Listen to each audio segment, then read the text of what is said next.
Chapter 21. System. You are such a jerk. Remember to stay right beside me later. Don't wander off. Do you still recall those spells I taught you last night? Yes, I do. The night before, aside from explaining transfiguration to Xiaji, Dumbledore had also taught him numerous spells. Dumbledore certainly didn't want Xiaji to resort to using the unforgivable curses. Excellent. Now, let's begin.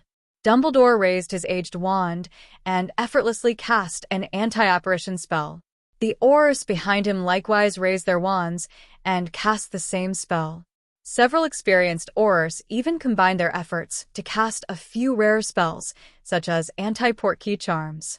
From that very moment onward, the werewolf wizards below could no longer apparate away, not even using portkeys. Dumbledore pointed his wand toward a wizard on the ground who was tormenting a child. A blazing red beam shot forth from his wand, striking the werewolf wizard dead on. The werewolf wizard was instantly sent flying through the air and collapsed on the ground, motionless. Xiaji stood by, utterly awestruck. A stunning spell could produce such dazzling, almost welding-like effects.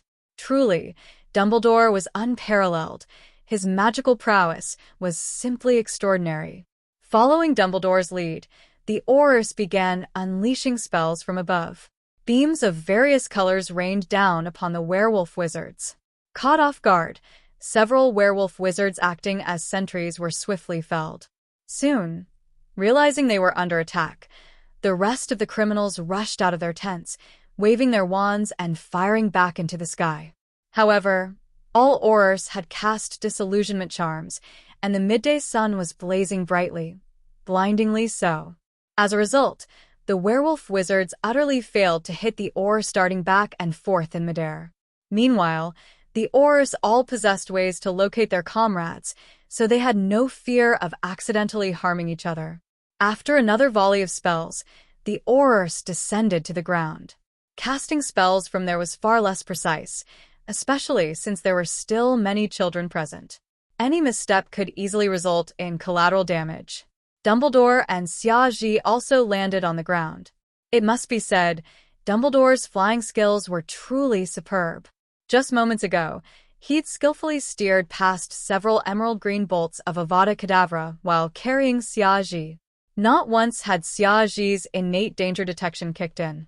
With disillusionment charms now lifted, ground combat differed greatly from aerial combat. Keeping such spells active would only increase the risk of friendly fire. In the air, enemies remained below, making it easy to aim downward.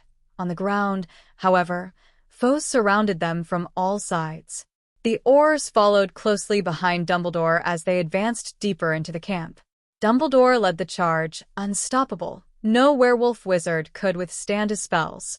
Xiaji trailed behind him, occasionally hurling spells of his own. Ding. Congratulations, host. Stunning spell level increased by 1. Ding. Congratulations, host. Petrification spell level increased by 1. Honestly, this battle was ridiculously easy for Xiaji. It had essentially turned into a level-grinding session for spells.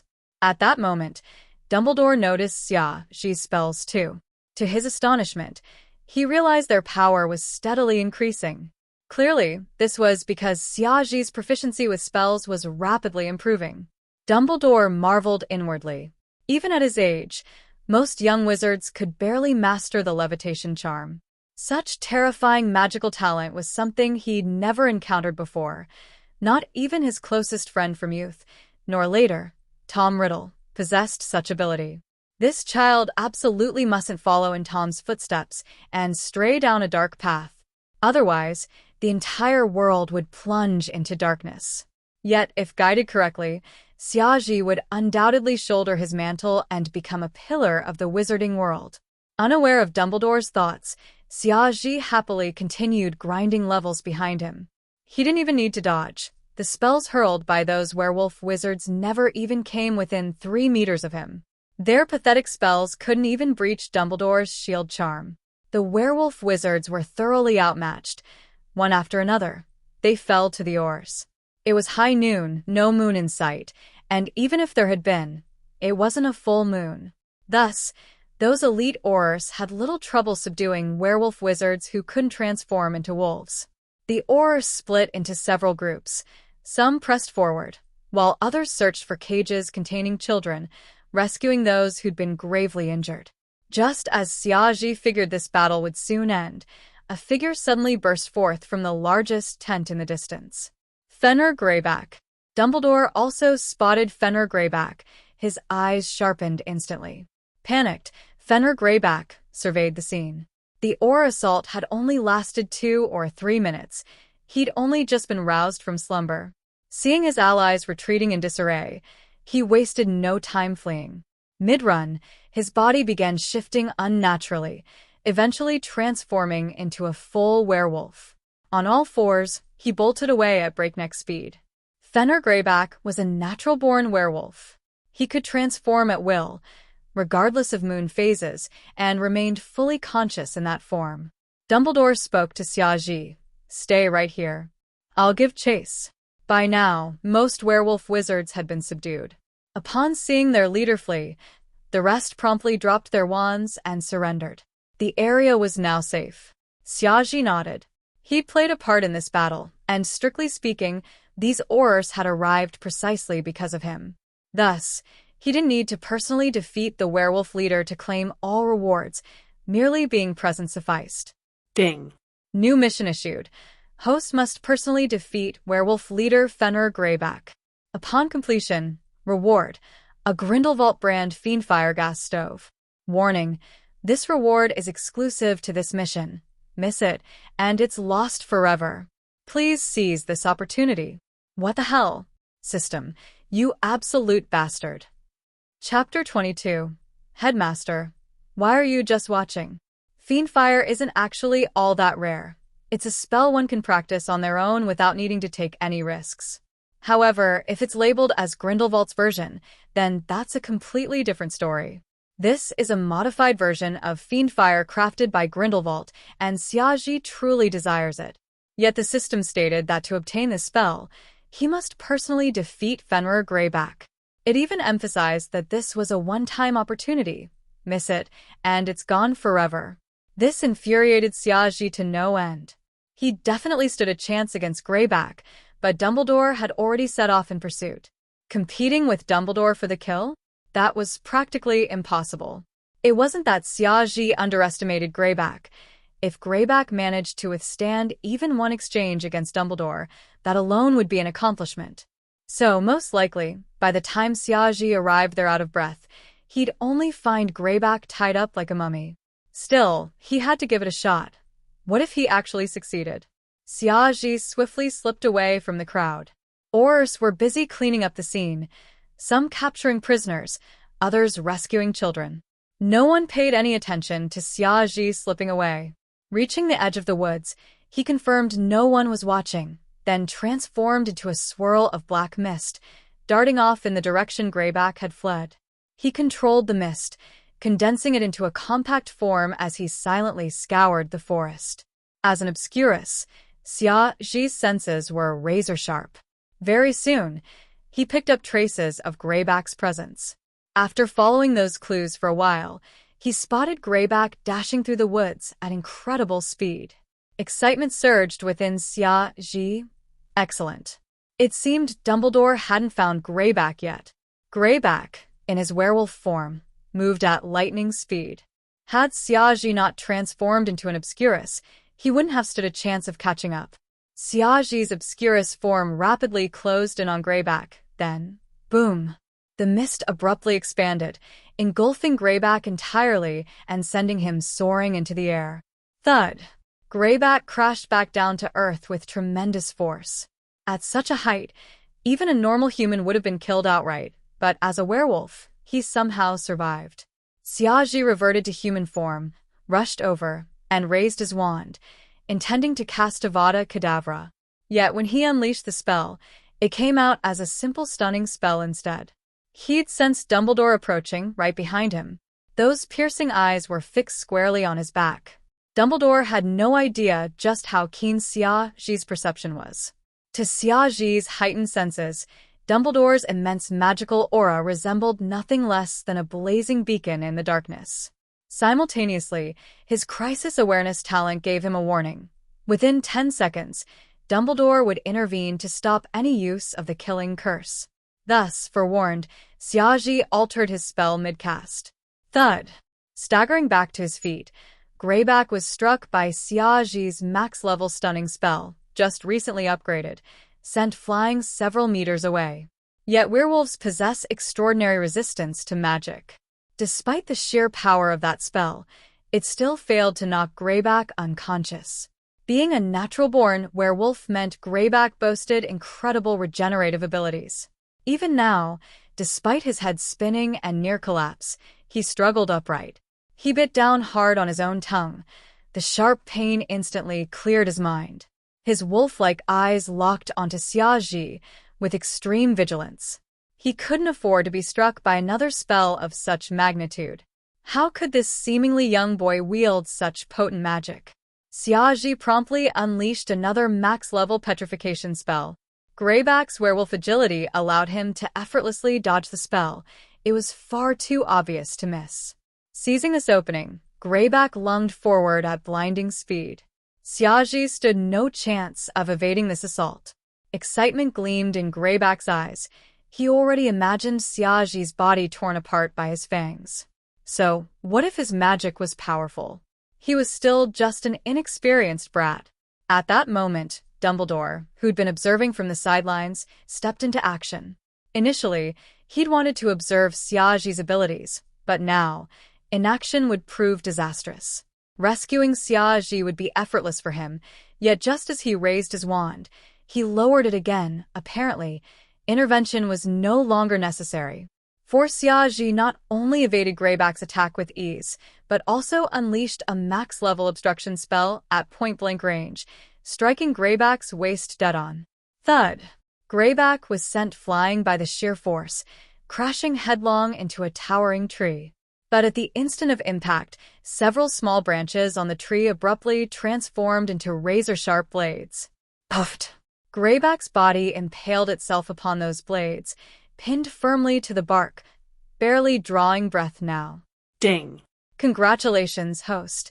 You've successfully rescued all children abducted by the werewolf wizard and eradicated his encampment. Reward: 1 treasure chest and +2 skill points. Ding! Congratulations, host. You've defeated Fenrir Greyback. Reward: 1 max-level Grindelwald-style Fiendfire gas stove. Greyback was on his deathbed now, utterly bewildered. How had this boy dodged his guaranteed strike? It seemed he'd anticipated the attack all along. In fact, his evasion came before the strike itself. Little did Greyback know that under Xiaji's crisis awareness talent, every single one of his attacks had been perfectly predicted. Xiaji had effortlessly evaded him, then blasted him into the air. The impact flung him straight into those transformed, blade-like branches. The blades pierced his heart, and under Xiaji's magical control, they exploded at that very instant, shredding Greyback's heart to pieces. No amount of vitality or regeneration could withstand such a lethal wound. Xiaji shook his head resignedly. When he attempted to cast Avada Kedavra, Dumbledore rushed to stop him. Yet when he merely used spells taught by Dumbledore himself, the headmaster merely stood by, doing nothing. Headmaster, why do you just stand there watching? Doesn't your conscience bother you at all? Xiaji grumbled inwardly. Truthfully, he knew he faced no real danger. At such close range, Dumbledore could have effortlessly shielded him. Yet Greyback's attack had still qualified as a lethal threat in Xiaji's eyes, hence crisis awareness had activated. Magnificent magic, my boy. I'm immensely proud of you. Dumbledore's azure eyes shone with joy. What makes me even prouder is that, even amid such peril, you refrained from using any unforgivable curses. That brings me profound comfort. Chapter 23. Cassandra Vole will kill me. Faced with Professor Dumbledore's praise, Xiaji showed no trace of joy. Instead, his expression appeared deeply guilty. I'm sorry, Professor Dumbledore. I didn't listen to you, and went off on my own to find Greyback, Xiaji said, lowering his head like a child who'd just been caught misbehaving. It's all right, my boy. After going through all that, no one would remain completely unfazed. Not even me, Dumbledore replied gently. But please, never act so recklessly again. If anything happened to you, everyone who cares about you would be heartbroken. Taking such needless risks is a disservice to all those who love you. I'm sorry, Professor. Could we keep this a secret? Just say that you were the one who defeated Greyback. Xiaoji looked utterly distressed. Why is that? Dumbledore seemed surprised. A young wizard your age, single-handedly defeating a fully transformed werewolf. You'd become famous. Famous? No, that doesn't interest me at all, Professor. All I know is that if Cassandra finds out I did this again, she'll kill me. Xiaoji gave a bitter smile. Very well. I'll respect your wishes, Dumbledore chuckled. It's rare to meet a young wizard so indifferent to fame and fortune. Still, I'm proud of you. Now, let's go. I'll leave this to the oars. You should head back to camp at once and see Madame Pomfrey. Your body's been through enough. Dumbledore gestured for Xiaoji to grab his hand. The first time might feel a bit unpleasant, but you'll get used to it. Crack, like a whip striking the ground, both Xiaoji and Dumbledore vanished from sight. Xiaoji felt as though he'd been squished into a long strip of clay, shoved into a pipe, and then tossed into a washing machine set on high spin. Only when he finally felt himself being spat out from the pipe did he reappear at the camp. The white tent where Madame Pomfrey waited stood right ahead. The sensation was utterly nauseating. Xiaoji nearly vomited up his midday meal. The first time I experienced apparition, I nearly threw up too. But after a few times, it becomes second nature. Dumbledore winked. Go on and now. I've got my own cleanup to handle. She nodded. Crack. Dumbledore disappeared once more. Dumbledore was quite pleased with Xiaoji. His lack of desire for fame and fortune set him apart from Voldemort. He resolved to guide Xiaoji carefully, ensuring he stayed on the right path, for he also feared Xiaoji might end up like Grindelwald. Ding. Your acting was absolutely superb. You've now earned Professor Dumbledore's basic trust, a crucial foundation for your future path toward becoming the greatest White Wizard. This is all your fault. Under those circumstances, why did you issue some urgent mission notification? I could have just stood there watching the show. I almost cast Avada Kedavra on Dumbledore again. Ding. I didn't force you to do anything. But you said it was a once-in-a-lifetime opportunity. Ding. Honestly, weren't you just eager yourself? I'm a transmigrator. People like me are inherently self-serving. Of course, I'd want to collect anything valuable. After a brief bickering session with the system, Xiaoji stepped into the white tent. Madame Pomfrey instantly took a liking to Xiaoji, drawn to his unique aura. Yet upon seeing his injuries, she wept with heartache. Oh, such a lovely child. How could anyone bring themselves to hurt him? Even covered in wounds, he doesn't cry out in pain. He's still smiling. So incredibly brave. As she examined him, Madame Pomfrey scolded him gently for not coming to her sooner instead of tagging along with Dumbledore into such danger. The sheer severity of Xiaoji's injuries stunned every healer present. This boy had endured unimaginable torment, yet still sought help from Dumbledore, ultimately leading to the rescue of all the other captured children. Everyone present couldn't help but admire him deeply. After half an hour of thorough checks and administering a foul-tasting potion, Madame Pomfrey finally allowed Xiaoji to rest. Truly, they were the finest healers around. Xiaoji now felt vastly better. He relaxed on his bed, shielded by a curtain. From outside, he heard more children being brought in one after another. The healers sprang into action. Xiaoji opened his status panel, tallying his recent gains. Remaining skill points: 2. Spells: Avada Kedavra at level 9 maxed. Obstruction Charm maxed. Disarming Charm at level 1. Improved Fiendfire at level 9 maxed. Note: omitted intermediate details to conserve space. Items: Philosopher's Stone, Treasure Chest. Traits: Obscurus, Parseltongue. Highest level: Crisis Awareness. Most spells Dumbledore had taught him had now reached maximum level, aside from the Disarming Charm, which remained at level 1 due to its limited usefulness in combat. In situations like the recent fight, subduing enemies was paramount. Otherwise, What if they still possessed a second wand after being disarmed? Thus, knocking them unconscious or petrifying them proved far more effective. Casting a single spell to neutralize foes was always the optimal strategy. Still, Xiaozhi was delighted to have obtained the improved Fiendfire. The original Fiendfire was deceptively easy to cast. Even young witches and wizards could manage it, but control remained a challenge. Its classification as a dark art arose precisely from its uncontrollable nature. It manifested effortlessly, yet devoured everything in its path, growing ever stronger, even exhibiting faint traces of independent consciousness.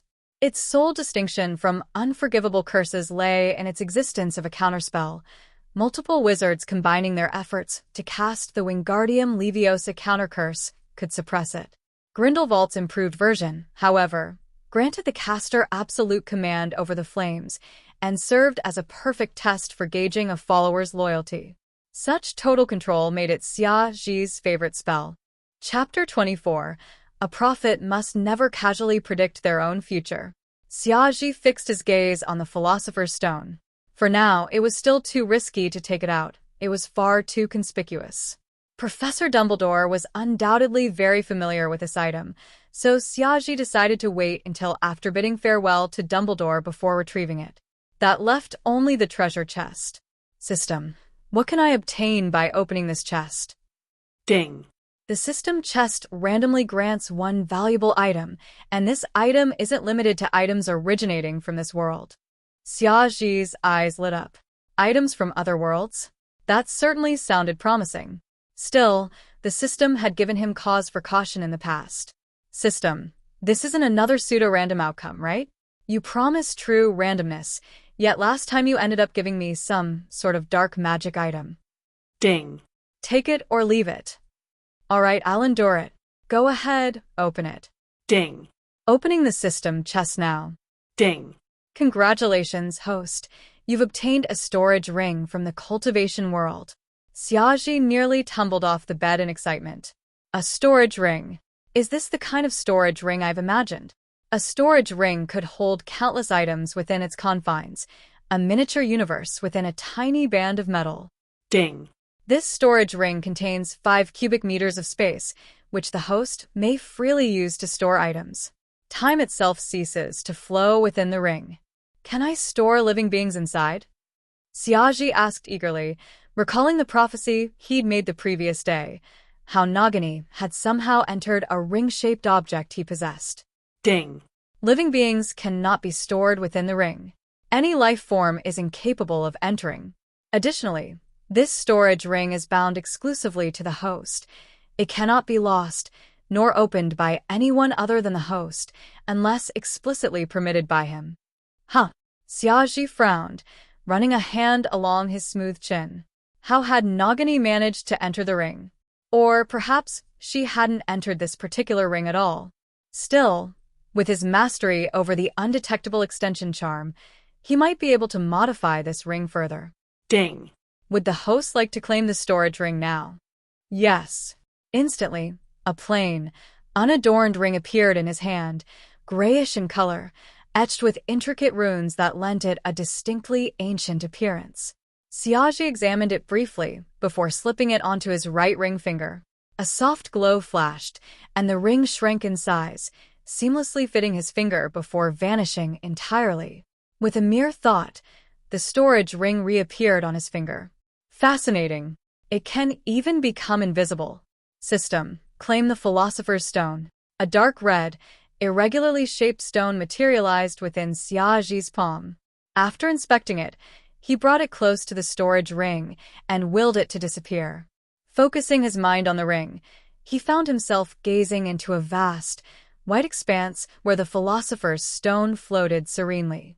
He could retrieve it at will. Perfect. Now no one will ever suspect I possess a Philosopher's Stone. Xiaozhi chuckled with delight. Then he recalled he'd also earned 2 skill points during this process. Without hesitation, he allocated both points entirely to prophecy. Now, his proficiency in prophecy stood at 3 points. At first, nothing seemed different. Yet soon, he noticed his inner vision had grown far sharper. His innate ability, known as crisis awareness, had also strengthened. Previously, it alerted him to dangers occurring within the next 10 seconds. Now, it extended to 20 seconds into the future. System. What level of mastery has my prophecy reached now? Ding. The host's crisis awareness ability has been enhanced. Additionally, he can now accurately predict events that will befall a designated target within the coming month. Furthermore, the host now possesses the ability to amplify his prophecy skill through various mediums. What sort of mediums? Ding. Examples include crystal balls, dried tea leaves, copper coins, or even divination sticks. And to what extent can it be amplified? Ding. The host can now visualize scenes depicting events expected to occur within the next month, scenes directly related to the subject or matter he seeks to predict. Ding.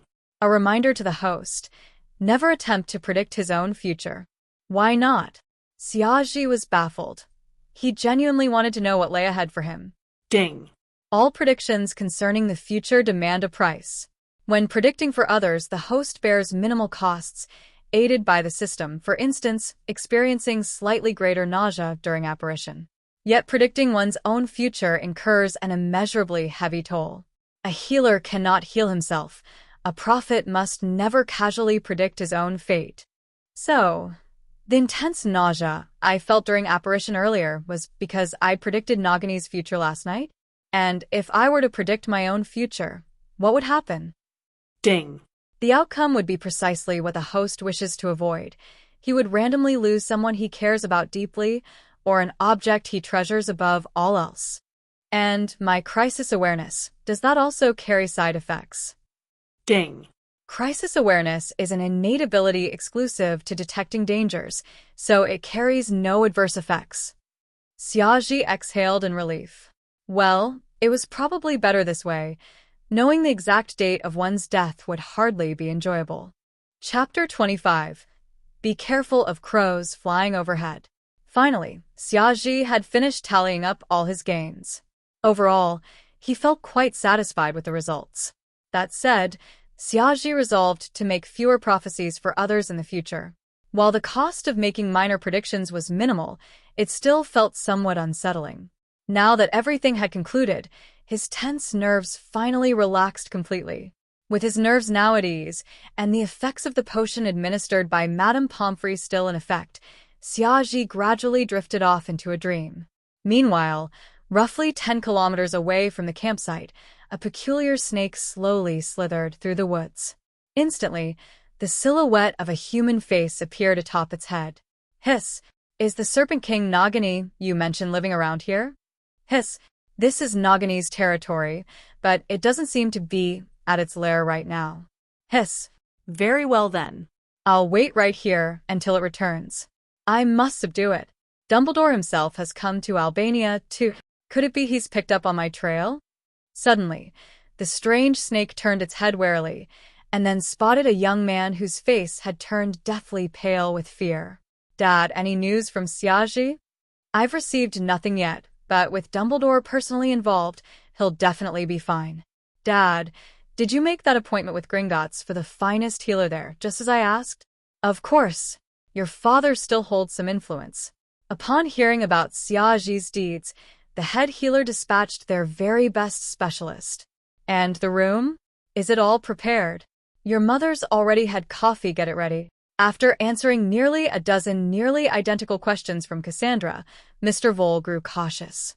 His own daughter had never shown such deep concern for anyone, not even him. When Xiaozhi awoke, it was already evening. Sneaking out of his tent without Madame Pomfrey's knowledge, he happened to encounter Professor Dumbledore. Accompanying Dumbledore was a neatly dressed, short, and plump, bald, middle-aged man. This man held his own top hat. Normally, he wouldn't wear it in Dumbledore's presence. Upon spotting Xiaozhi, his eyes lit up, and he stepped forward to shake his hand. Through Dumbledore's introduction, Xiaozhi learned this man, who appeared so subservient toward Dumbledore, was none other than Cornelius Fudge, the newly appointed Minister for Magic of Britain. Xiaozhi exchanged a few pleasantries with Fudge, after which Fudge prepared to depart. There were journalists awaiting his attention. Per Dumbledore's instructions, Fudge wouldn't disclose Xiaoji's name during any interviews. This was precisely what Xiaoji had requested earlier. Yet just as Fudge and Dumbledore prepared to leave, Xiaoji uttered a seemingly nonsensical remark that left Fudge utterly bewildered.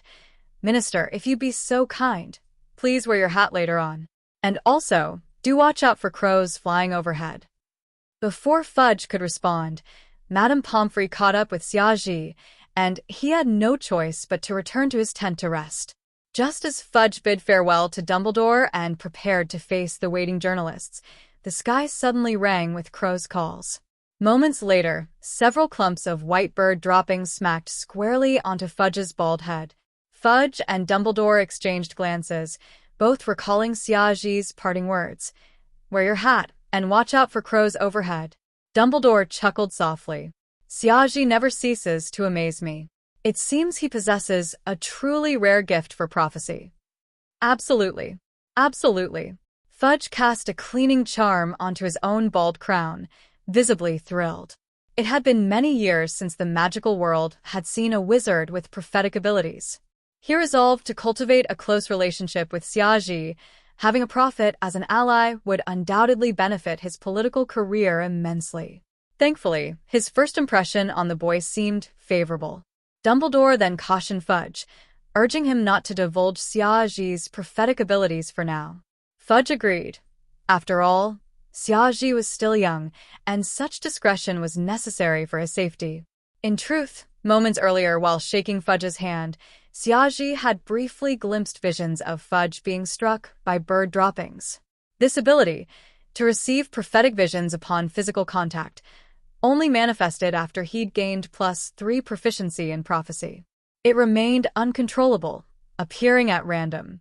Fortunately, it carried no cost whatsoever. His decision to speak those words to Fudge was entirely deliberate. He'd aimed to showcase his prophetic talent before Dumbledore.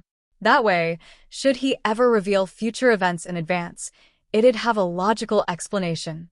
As for whether his gift would become widely known, Xiaoji trusted Dumbledore to handle it appropriately.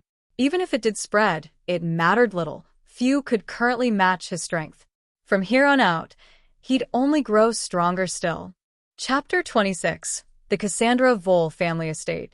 This time, Xiaoji was brought back to his tent, where Madame Pomfrey kept him under observation throughout the entire night. It wasn't until the next morning, when Professor Dumbledore arrived, that Xiaoji was finally allowed to leave his tent. All traces of the lingering curses on his body had now been completely removed. All that remained was proper rest and recuperation. The hardships he'd endured over the past 6 months had left his body in a severely weakened state. Had the system not granted him a significant boost in strength, Xiaoji would likely have collapsed long ago. Dumbledore lowered his head and spoke to Xiaoji rather solemnly. "Regarding your innate talent for prophecy, it's best if only a few people know about it. There are countless individuals who would covet such a gift. Should word of it spread, your safety would be greatly compromised." Xiaoji nodded in agreement. He never intended to broadcast this ability. He simply wanted Dumbledore to be aware of it. "Well then, your friend Miss Cassandra Vole has sent me numerous letters via owl," Dumbledore said with a smile. "She wishes to invite you to her family's estate, so you may recuperate there." Truthfully, Xiaoji wanted to decline. He still had plenty of things to attend to, for instance, taking the gold he'd produced using the Philosopher's Stone to Gringotts to exchange for a hefty sum of galleons.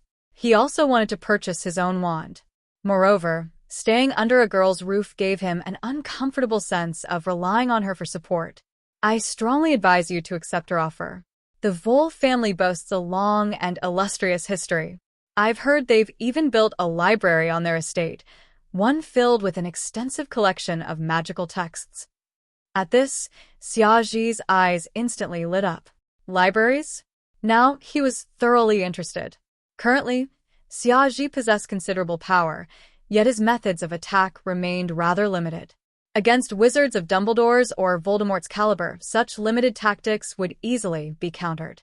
While system rewards were generous, they remained highly unpredictable. But a magical library? That would allow him to leverage his godlike learning abilities to grow stronger on his own. Besides, Refusing the invitation would undoubtedly upset Cassandra. Seeing Xiaji agree, Dumbledore promptly retrieved a tattered old boot from his robes. He then took out a pocket watch to check the time. The timing is perfect. Xiaji, place your hand on this boot.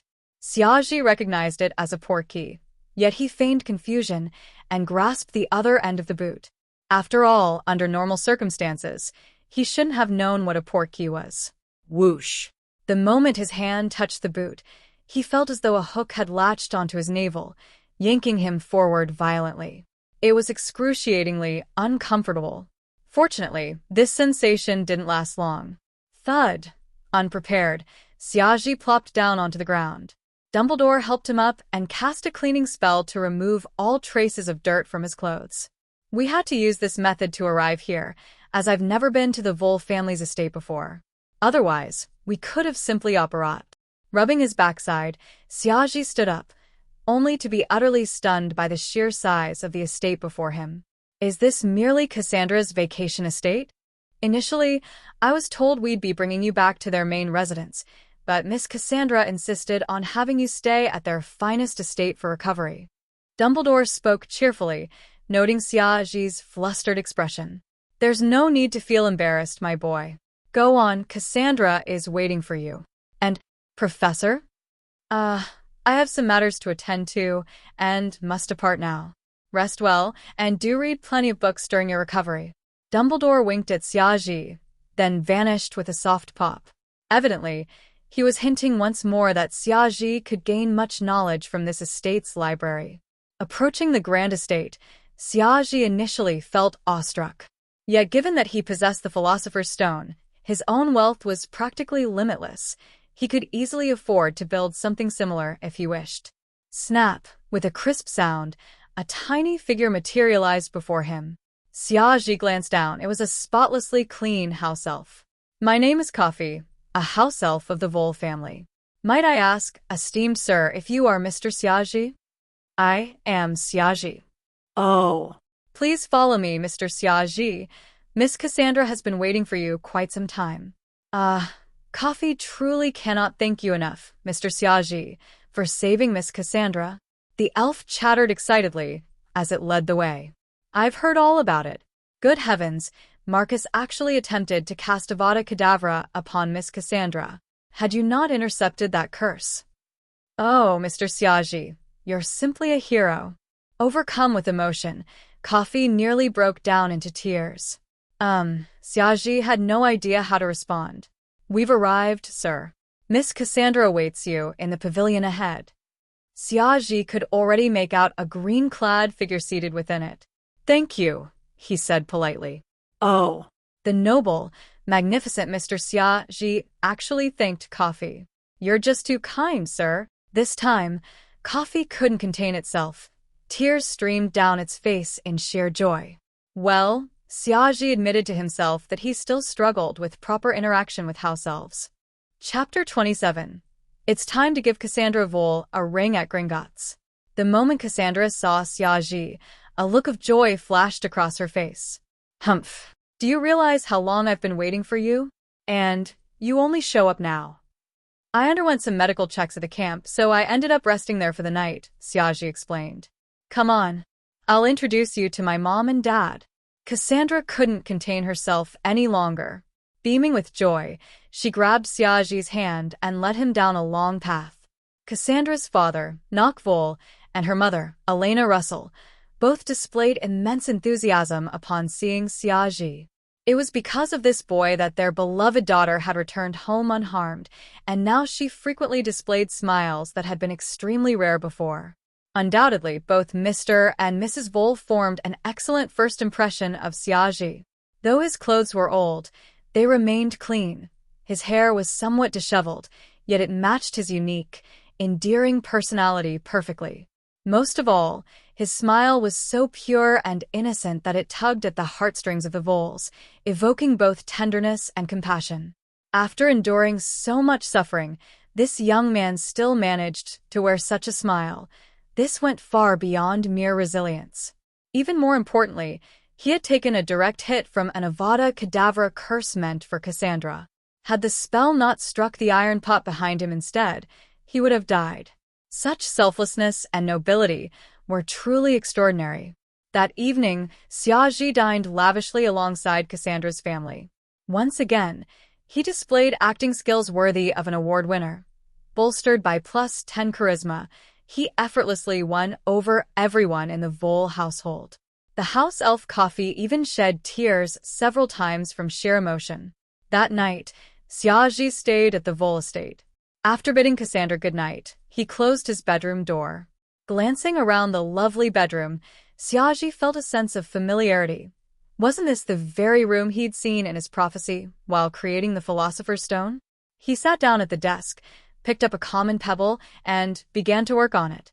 Under his control, black obscurus mist transformed into an extremely fine carving tool capable of slicing through iron effortlessly. After a flurry of stone shavings, only a small chunk remained on the desk. Xiaozhi carefully drilled a hole through its center. Next, he took out the Philosopher's Stone and gently touched it to the pebble. Instantly, the grayish stone turned into gold. A delighted smile crossed Xiaozhi's face. He raised his wand and cast the undetectable extension charm through the tiny hole in the gold fragment. Gold possessed excellent magical adaptability, so the spell took effect with ease. The interior space within the hole began expanding rapidly. Generally speaking, the smaller the object subjected to this spell, the harder it was to cast. Yet Xiaozhi possessed the Grand Mage template and had reached maximum proficiency in this spell, making this supposedly difficult step the easiest of all for him. Once he verified that the expanded space inside the gold piece was large enough to accommodate Nagini, Xiaozhi used magic to affix it to a simple ring. A soft glow flared, and the ring vanished along with the gold fragment. Xiaozhi chuckled to himself. Perhaps I can craft several such rings to give as gifts. After all, very few could perform the undetectable extension charm on such a small object and still achieve such a massive internal volume. Thus, no storage rings of this kind currently existed on the market. What if I made one for Cassandra? She'd surely love it. SSSSS. Nagini, I've prepared a new home for you. Come on out. Nagini emerged from the pocket of Xiaozhi's old jacket. He raised his hand, revealing the ring. At that moment, the gold fragment affixed to it emitted a faint shimmer. A wave-like barrier of light materialized in front of the ring. Nagini crawled toward it, and upon passing through, her massive body failed to reappear on the other side. Xiaozhi knew she had entered through that barrier into the newly expanded space within the ring. Satisfied, he nodded. This exactly mirrored what he'd seen in his prophecy. It was truly wondrous. Had he not experienced that prophetic vision, he'd never have thought to craft a home for Nagini within a ring.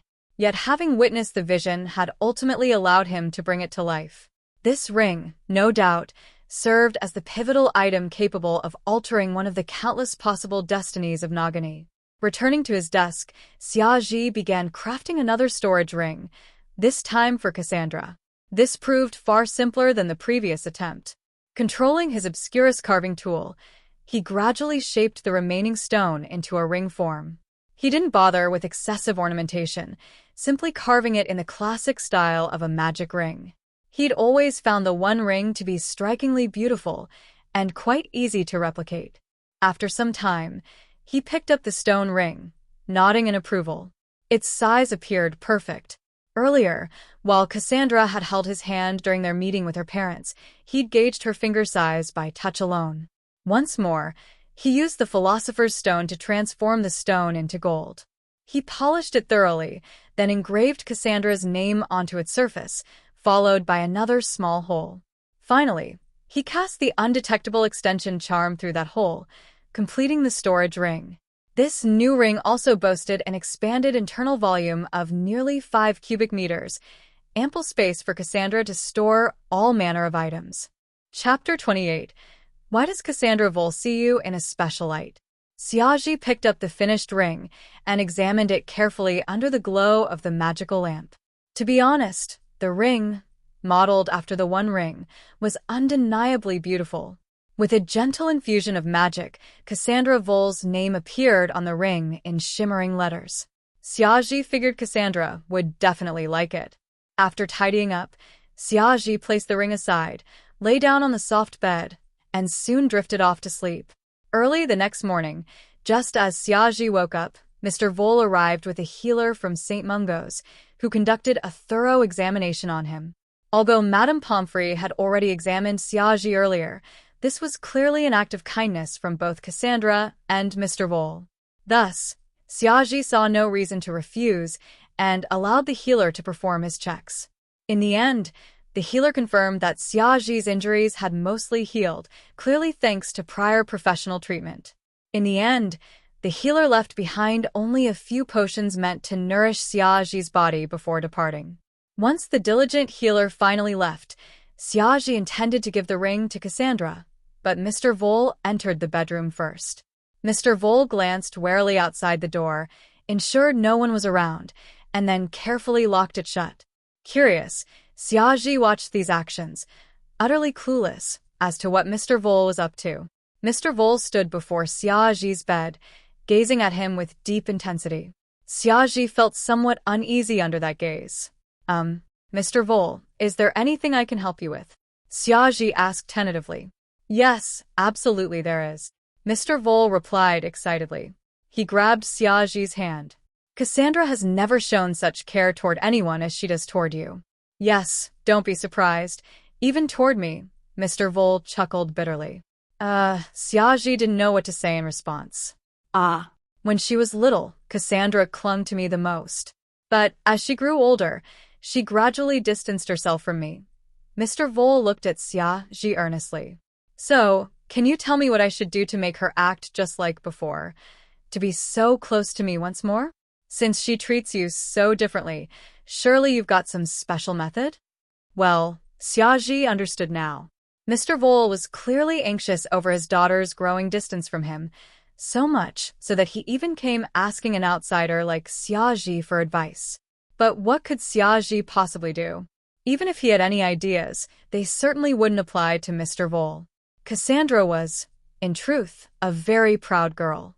She always treated those weaker than her with disdain, believing that people beneath her level didn't even belong in her world. I'm better than you, so naturally I deserve higher status. That was her mindset. Yet when she met Xiaoji, he thoroughly outshone her in the very area she took the most pride in, her magical talent. That experience forced her to acknowledge Xiaoji's superiority and accept him as an equal. Strictly speaking, it was from that moment onward that Xiaoji earned the right to call her a friend. Moreover, Xiaoji possessed a charm stat of 10, which further boosted Cassandra's affection for him. Lastly, Xiaoji had even shielded her from a lethal Avada Kedavra curse, deeply touching her heart. All these factors combined to make Xiaoji stand out uniquely in Cassandra's eyes. He was stronger than her, handsome, and above all, kind-hearted, so much so that he'd risk his life to protect her. These experiences profoundly touched her otherwise lonely heart. That's why, despite knowing Xiaoji only briefly, she cared for him dearly, shedding all traces of her aloof pride. Yet none of this could be replicated with Mr. Vol. After a brief pause, Xiaoji spoke up. Do you recall exactly when Cassandra began distancing herself from you? Mr. Vol thought carefully. I believe it was 5 years ago. And what were you occupied with at the time? I remember now, that year, I was deeply involved in a very important investment, so Mr. Vol suddenly fell silent. Wait, are you implying? Exactly, Mr. Vol. Cassandra grew distant because you and your wife were far too busy to spend time with her. Xiaoji shrugged. She actually spent more time with her maids than with either of you. You simply weren't part of her upbringing. I can't make her cling to you like before, but trust me, if you set aside some of your duties and dedicate more time to her, even if she initially resists, she'll gradually accept you again and grow close to you. So that's how it is. I should have realized this sooner. If only I hadn't been so preoccupied, she wouldn't have been tricked by that wretched Marcus into going to Albania. I wish I'd known. Why did I focus on other things back then? I'm so regretful. If only I'd spent more time with her, she'd still be as affectionate toward me as before. Thank you, Xiaoji.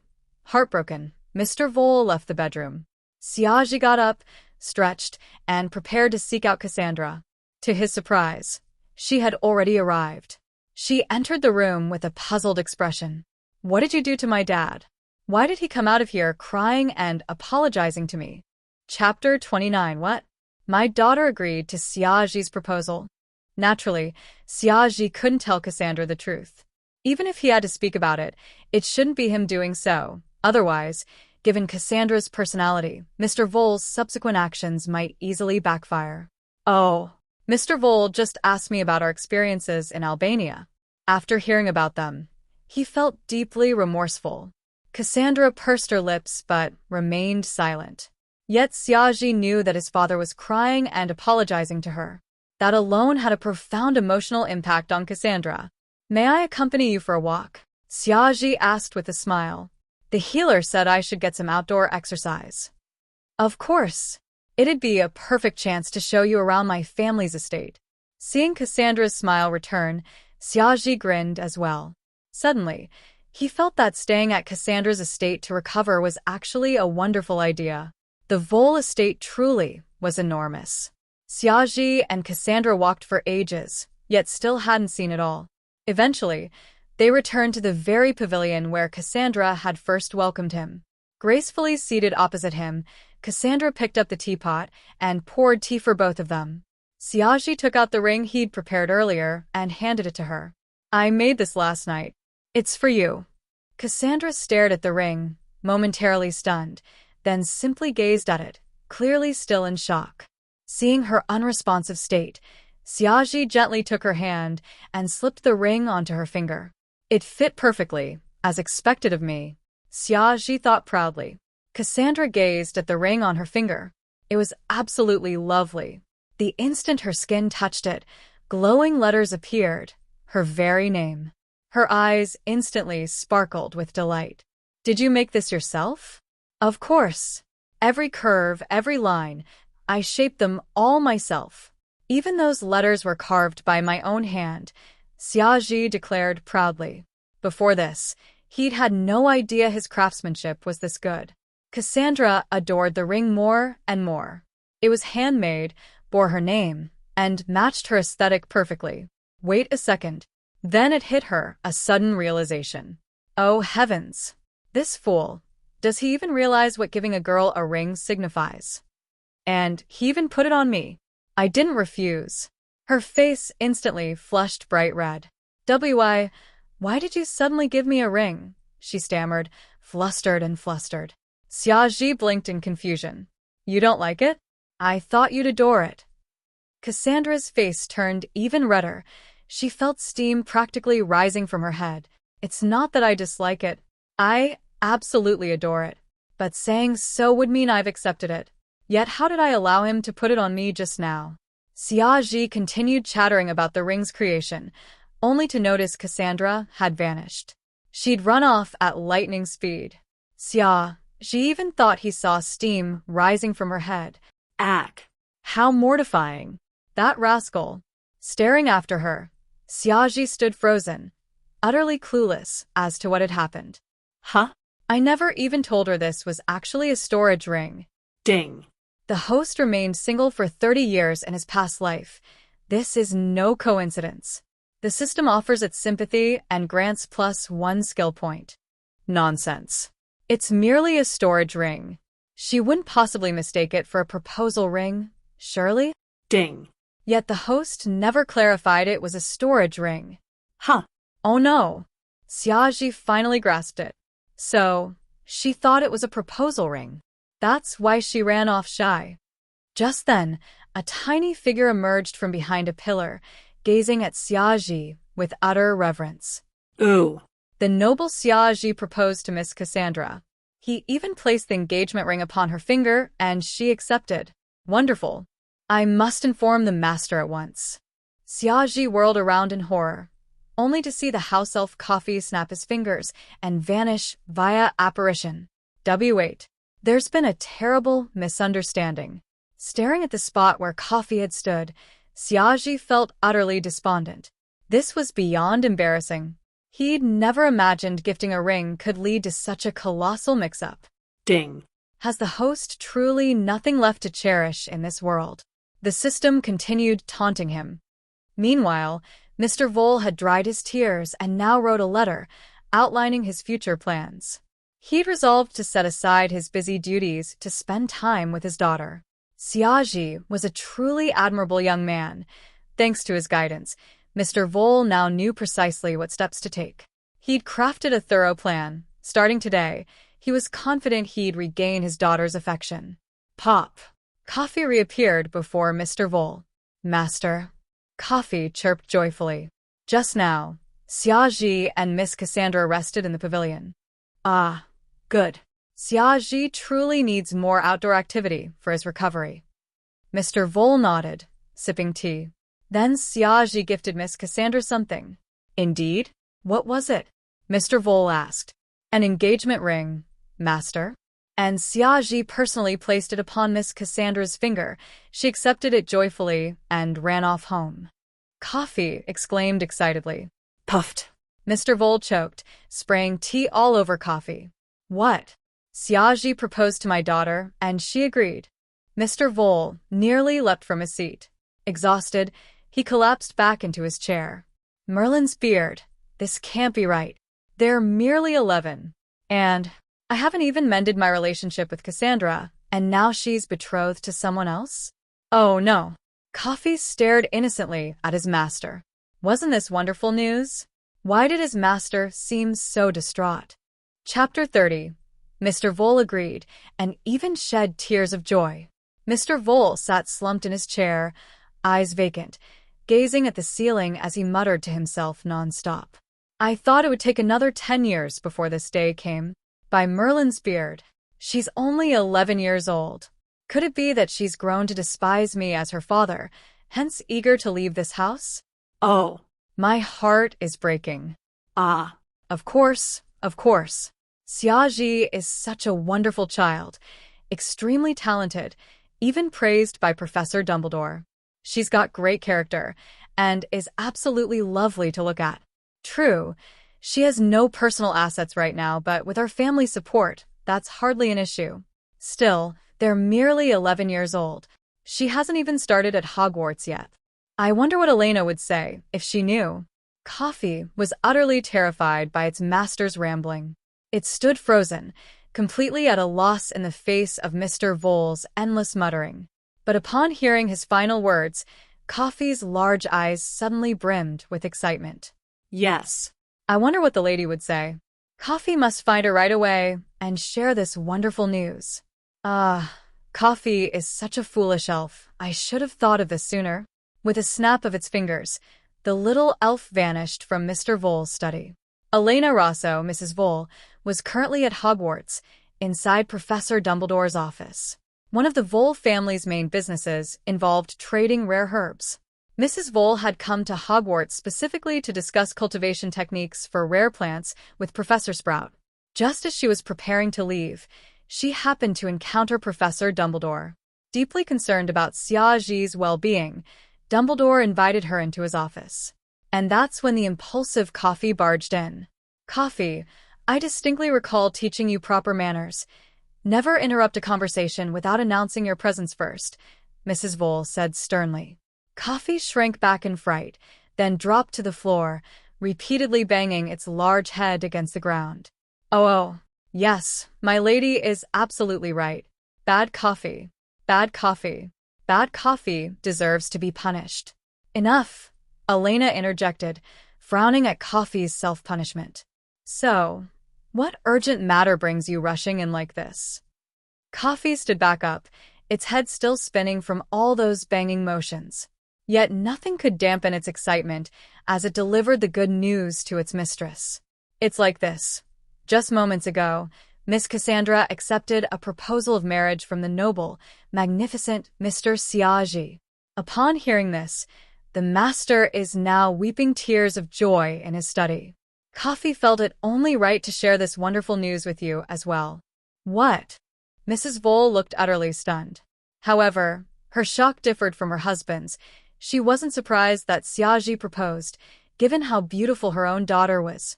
Surely no boy could resist her charm. What truly astonished her was that Cassandra had actually accepted. Her proud, arrogant daughter had actually agreed. Yes. Absolutely. Coffee danced with glee. Coffee personally witnessed Mr. Siagi placing the ring on Miss Cassandra's finger, and she didn't refuse at all. And what did Knox say?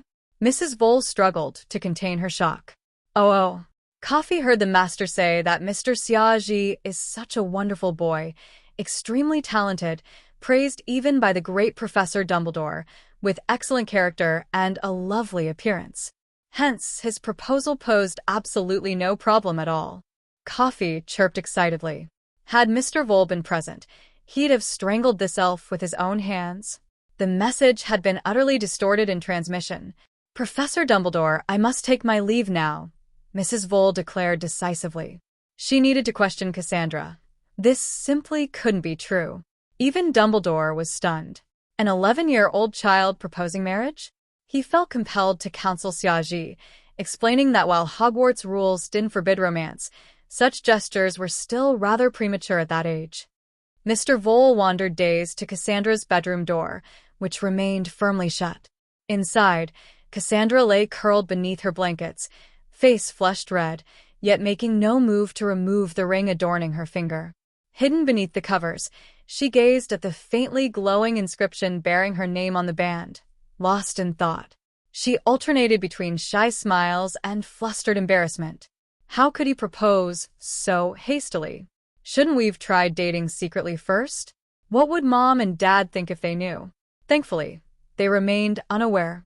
Just then, her father's voice drifted through the door. Cassandra, did you truly accept Siagi's proposal by wearing his ring? Ah. That rascal. He rushed off to tell Dad so quickly. Mortified, Cassandra nearly cast a crumple-horned snorcat curse at the floor, wishing to blast a hole and hide within it. Her secret exposed, she felt both humiliated and indignant. Instinctively, she wanted her father to leave at once, to cease prying. It was all so embarrassing. Yet what came out instead was, "This is none of your business. Leave me alone." Clack. Mr. Vole felt his fragile heart shatter into a million pieces. Woe is me. She truly loathes me as her father, doesn't she? Calling it none of my business. How I regret it. I should have spent more time with her.